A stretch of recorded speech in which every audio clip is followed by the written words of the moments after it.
வணக்கம் நேயர்களே, கடலூர் டிவி நேயர்களுக்கு லட்சுமணா அன்பு வணக்கங்கள். இப்போ நம்ம பார்க்க போகிறது வார ராசி பலன் 27ஆம் தேதியிலிருந்து 2ஆம் தேதி வரை இப்படி இருக்க போதான்னு பார்க்க போகிறோம். ஸோ எப்போதுமே சொல்கிறதாங்க, ராசிக்கு பார்க்குற லக்னத்துக்கு பார்க்க ரொம்ப பர்ஃபெக்டாக இருக்கும். உதாரணமாக ஒரு மகர லக்னம் விருச்சிக ராசினா நீங்கள் விருச்சிக ராசிக்கான பலன்களை பார்க்குறோம், மகர ராசிக்கான பலன்களை பார்க்கும்போது ரொம்ப பர்ஃபெக்டாக இருக்கும். முதல்ல வர்றது பொது பலன்கள், அது வரும் தசாபுத்தி பலன்கள். உங்கள் ஜனகால ஜாதகத்தில் என்ன தசாபுத்தி அந்தரங்கள் வருதோ அதை மிங்கிள் பண்ணி பாருங்கள், ரொம்ப பர்ஃபெக்டாக இருக்கும்.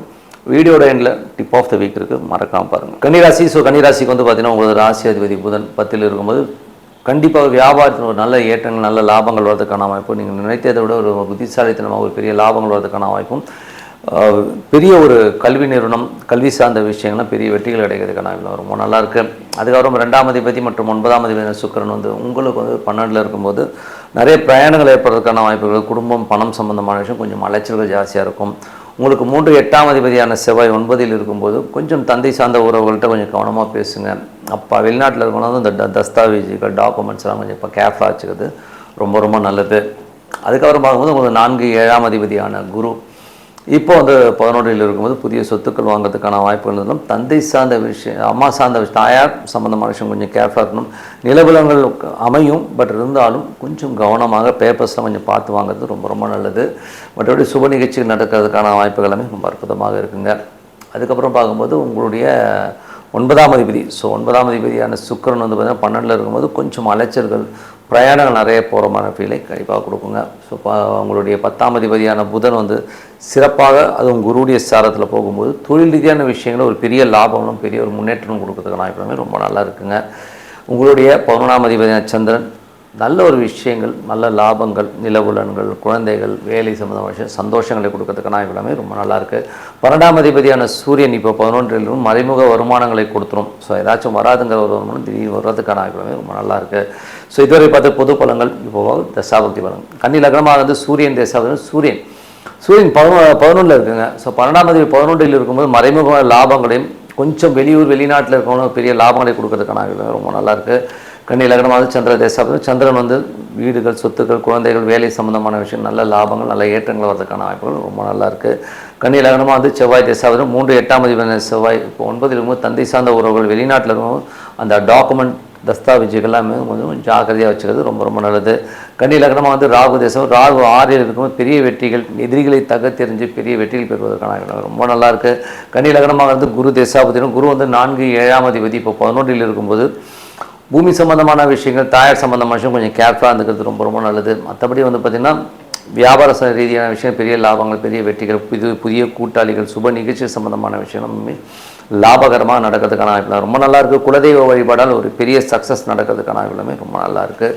கன்னி லக்னமாக புதன் தசா புத்தியந்திரங்கள். ஸோ புதன் பார்த்திங்கன்னா என்ன மாதிரி விஷயங்கள் போது உங்களுக்கு என்ன மாதிரி பண்ணால் உங்களுக்கு புதன் இப்போ இருக்கிறதே 10ல் இருக்கும்போது நல்ல ஒரு வளர்ச்சி, நல்ல ஏற்றங்கள் வர்றதுக்கான வாய்ப்புகள் எல்லாமே ரொம்ப நல்லாயிருக்கு. அது மட்டும் இல்லாமல் பார்த்திங்கன்னா புதனுடைய விஷயங்கள் பார்த்திங்கன்னா புதன் ஆட்சி, புதன் தொழில் ரீதியான விஷயங்களை, டாக்குமெண்டேஷன் சம்மந்தமான விஷயம் சிறப்பான பலன்களை கண்டிப்பாக கொடுத்துரும். கன்னி லக்னமாக இருந்து கேது தேசம். கேது 12ல் இருக்கும்போது பார்த்திங்கன்னா கொஞ்சம் சின்ன சின்ன மன உளைச்சல்கள், சின்ன சின்ன ஸ்ட்ரெஸ்ஸஸ் இருந்தாலும் நைட்டு தூங்காமல் இருக்காதீங்க. எது நடந்தாலும் நடந்து தான் ஆகும். ஸோ அதனால் ஒரு ஸ்ட்ரெஸ் ஆகிறதுனால எதுவும் நடக்க போகிறதில்ல. ஸோ அதனால் கொஞ்சம் கேர்ஃபுல்லாக இருந்துக்கிறது ரொம்ப ரொம்ப நல்லது.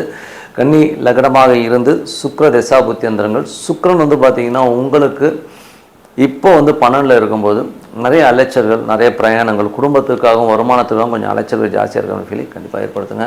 மற்றபடி என்னை பொறுத்த நல்ல ஒரு பிரார்த்தனை, மனதார இறைவனை பிரார்த்தனை பண்ணுவோம். கண்டிப்பாக நம்ம அடுத்த லெவல் போகிறதுக்கான ரொம்ப சிறப்பாக இருக்குது. Tip of the week. So tip of the வீக்கில் இப்போ நம்ம பார்க்க போகிறது பார்த்திங்கன்னா பௌர்ணமி வழிபாடு. ஸோ பௌர்ணமி வழிபாடுங்கிறது ரொம்ப முக்கியமான ஒரு வழிபாடுங்க. சித்தர்கள் வழிபாடு அதுவும் சித்தர்கள் சமாதிகளுக்கு போயிட்டு நம்ம வழிபாடு பண்ணும்போது சிறப்பான பலன், ரொம்ப அற்புதமான பலன்கள் இருக்கும். ஸோ யாரில் தான் இது ரொம்ப பெருசாக கை கொடுக்கும்னா, எப்போதுமே பிறந்ததுலேருந்தே ஒரு நோய்வாய்ப்பட்டு இருக்கேன், பிறந்ததுலேருந்தே எனக்கு கடனை விட்டு நான் வெளியில் வரவே இல்லை, ஏதோ ஒரு ட்ராப்பில் மாட்டின மாதிரி இருக்குது, எனக்கு எதுவுமே தெரியல, நாளைக்கு என்ன பண்ணுவேனே தெரியாது, என்ன ஐடியாவும் கிடையாது, எந்த ஒரு பிளானும் கிடையாது, ஒரு மாதிரி கண்ணை கட்டின மாதிரி இருக்கு அப்படிங்கிறவங்க.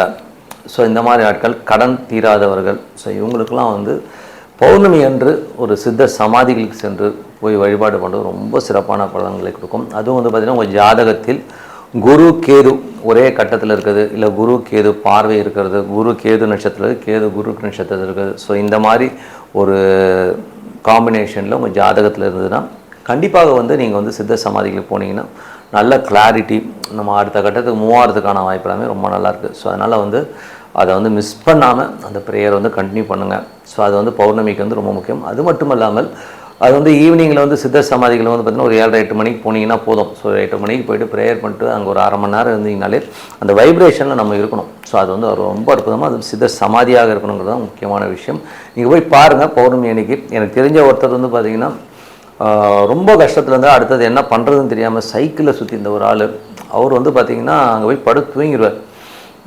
பாம்பன் சுவாமிகள் கோயிலில் போய்ட்டு அவர் போய் படுத்து தூங்கிடுவார். அதுக்கப்புறம் பார்த்திங்கன்னா அவர் லைஃப்பில் வந்து வேறு லெவலில் வந்து பெரிய முன்னேற்றங்கள், அதுக்கப்புறம் அவர் லைஃபே வந்து வேறு மாதிரி மாறிடுச்சு. இன்றைக்கி வந்து ஒரு பெரிய லெவலில் செட்டில் நிம்மதியாக இருக்கார். காரணம் என்னென்னா அந்த வழிபாடு. இன்றைக்கும் வந்து ஒரு பாம்பன் சுவாமிகள்கிட்ட வந்து பௌர்ணமி போயிடுவார். இப்போ தூங்க விட்றாங்களா என்னன்னு தெரியல, பட் இருந்தாலும் வந்து போய் வழிபாடு அட்லீஸ்ட் வந்து பௌர்ணமி அன்றைக்கி போய்ட்டு ஒரு 1/2 மணி நேரமோ 1 மணி நேரமோ அந்த வைப்ரேஷனில் உட்கார்றது சிறப்பான பலன்களை கொடுக்கும்.